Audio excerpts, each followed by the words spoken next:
Hello and welcome to Rajya Sabha Television with me, Frank Pereira. India's economy should grow between 6.75% and 7.5% in the financial year beginning on the 1st of April. This is what the Economic Survey estimated on Tuesday. The survey, which sets the scene for Finance Minister Arun Jaitley's fourth annual budget, forecast that Asia's third largest economy should steady after a hit from the government's shock decision in November to scrap most cash in circulation. Changing tack from last year, the survey took a conservative stance on the government's finances, saying that India's economic experience shows the validity of the existing fiscal responsibility framework. It also highlighted the need for fiscal prudence both by the centre and the states. On this edition of The Big Picture, we will take stock of the state of the Indian economy. Joining me on the program today are N.R. Bhanumurthy, National Institute of Public Finance and Policy, Nitin Desai, former Chief Economic Advisor of the Government of India, Krishna Kumar S., Assistant Professor Economics, Sri Venkateshwara College, and Santosh Mehrotra, Professor Economics, JNU. Thank you so much, gentlemen, for joining me on this edition of The Big Picture. Professor Mehrotra, I'd like to start with you, of course, and if you could list out, some of the highlights of the economic survey. The key highlights. Well, I guess the big highlight is the universal basic income, which it is recommending. Another key highlight, of course, is the analysis of the demonetization. And we should remember that this is an unusual year because never before has the economic survey come out in 2 volumes, with the 2 volumes spread in time, because the second volume, which will actually analyze the data, is going to come out only in June or July, while this one is the ideas volume.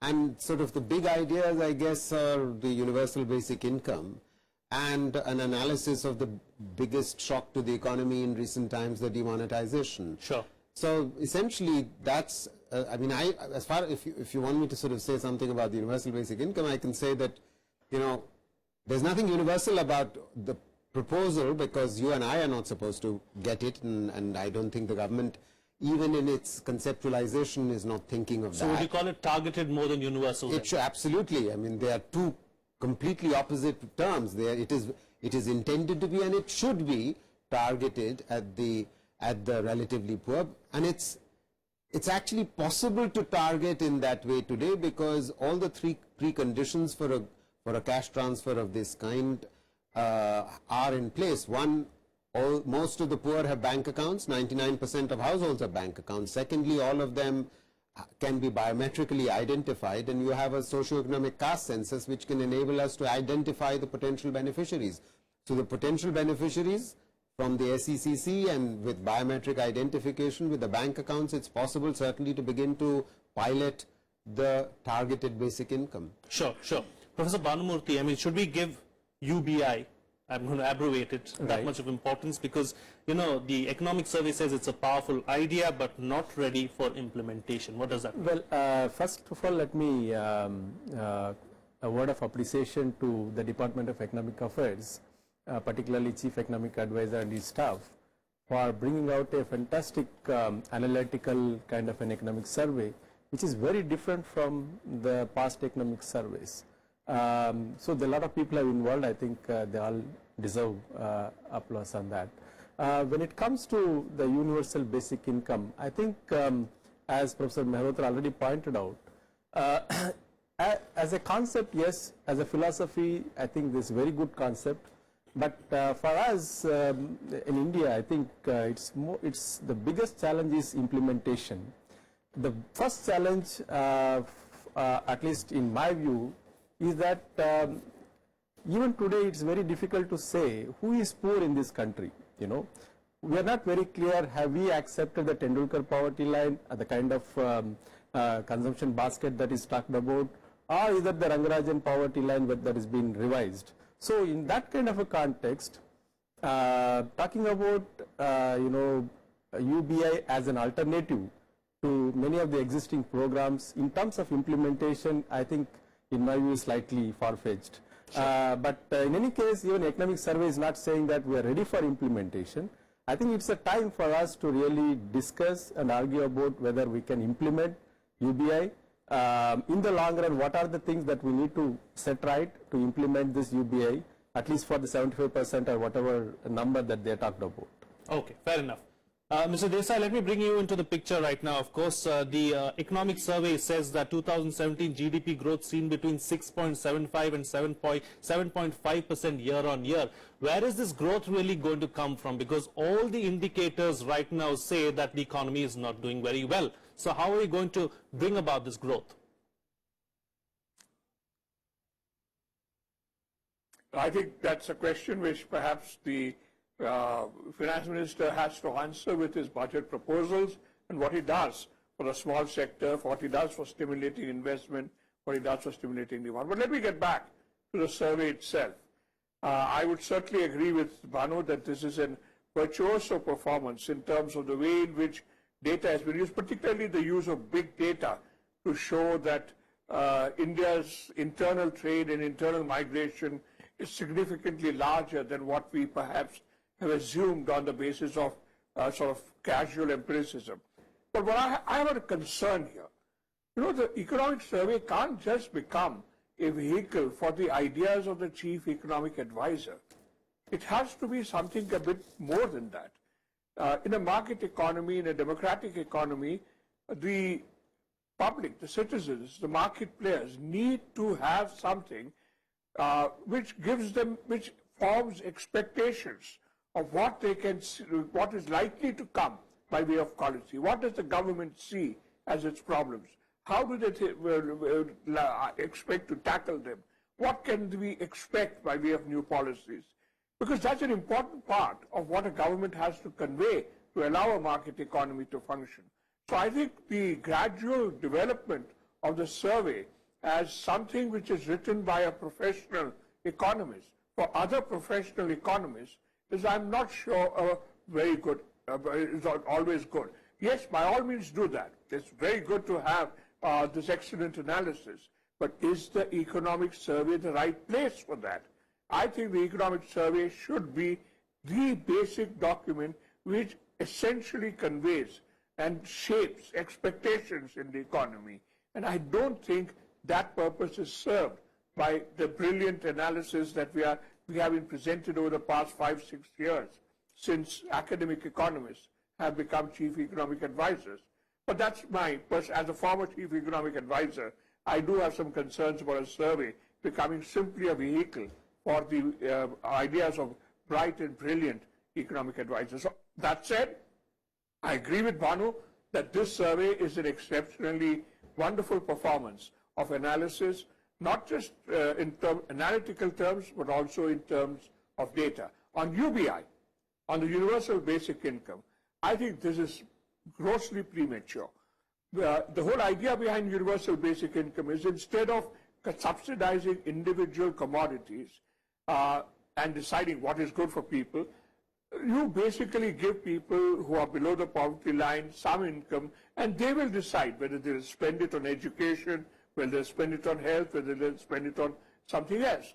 This is fine in a country where certain basic necessity things have been provided, public goods have been provided, or goods with huge social impact have been provided, and it's more a matter of taking care of household consumption. Now, this is where I have a problem. It's immunization.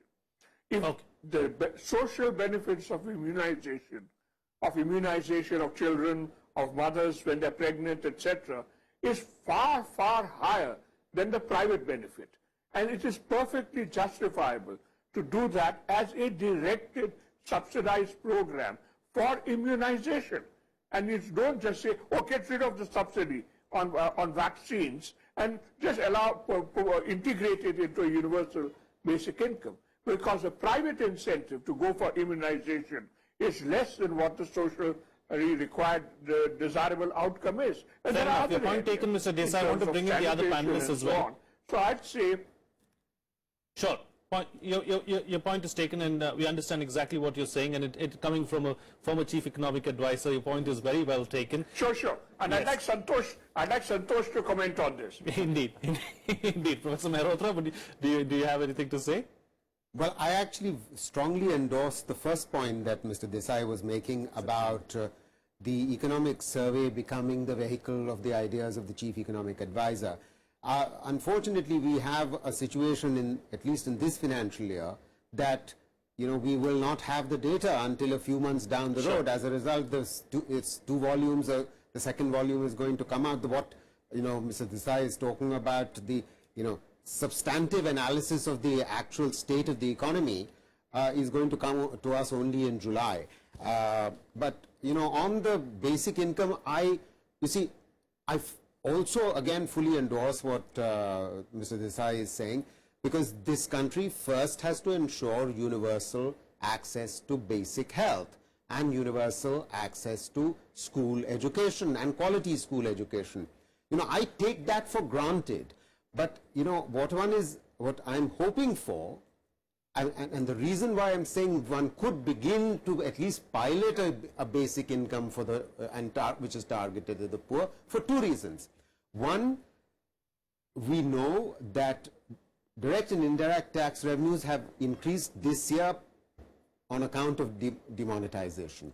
Secondly, the government has been committed to reducing untargeted, unproductive subsidies which are very poorly targeted, like fertilizer and kerosene. If reduction was to take place there, then money would be released. At the same time, the tax revenues would have increased. So there is a possibility to begin to pilot this. That's what I would say in response to Mr. Desai's criticism.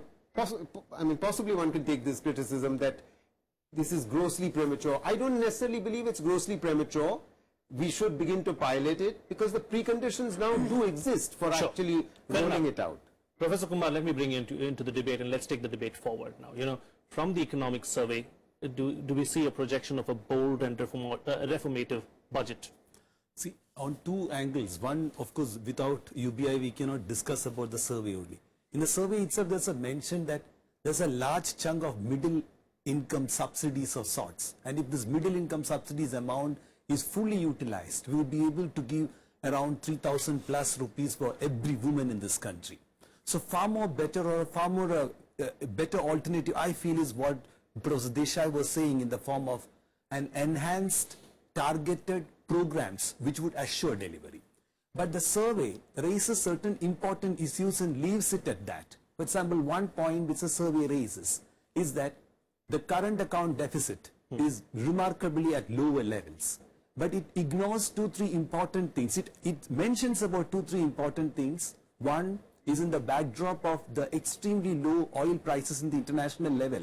There has been a steady decline with respect to remittances by around 4 billion over the last years.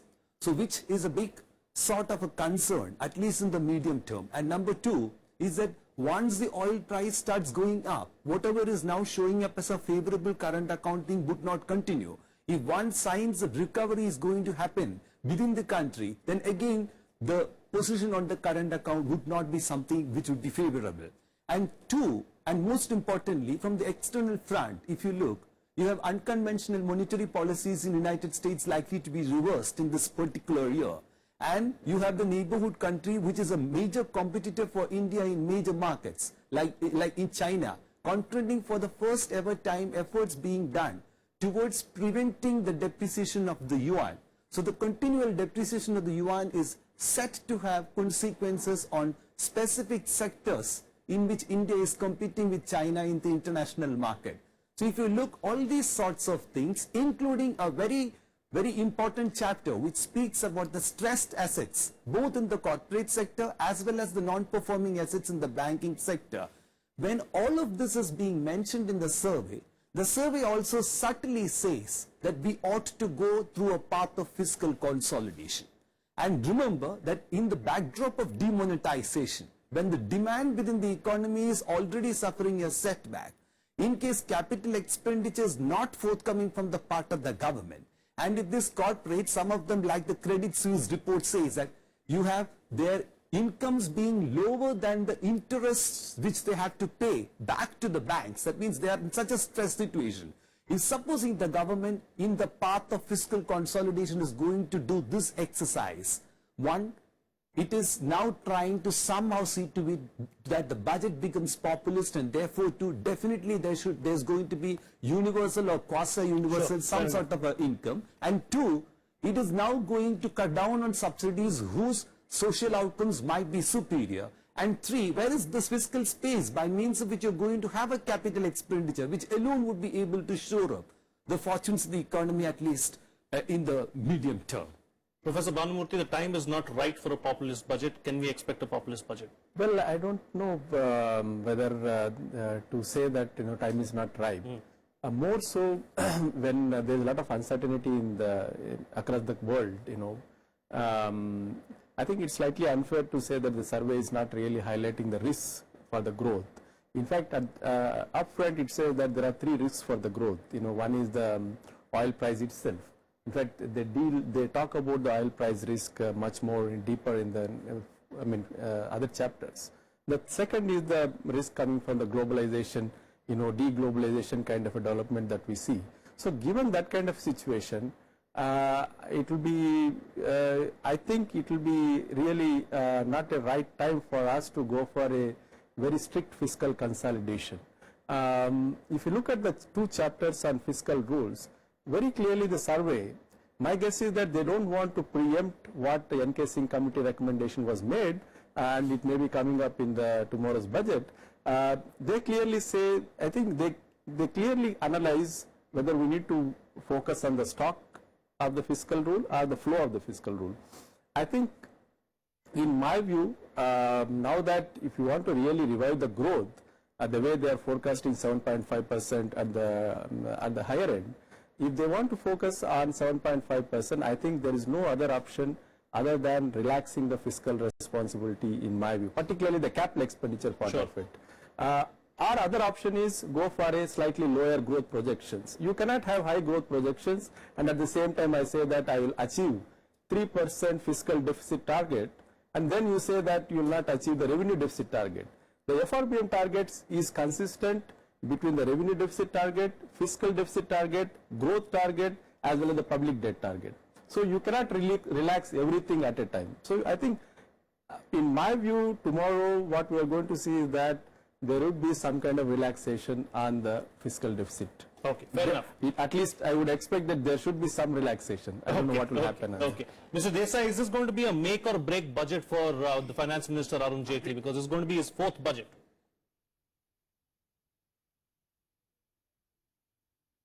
Well, it is his fourth budget.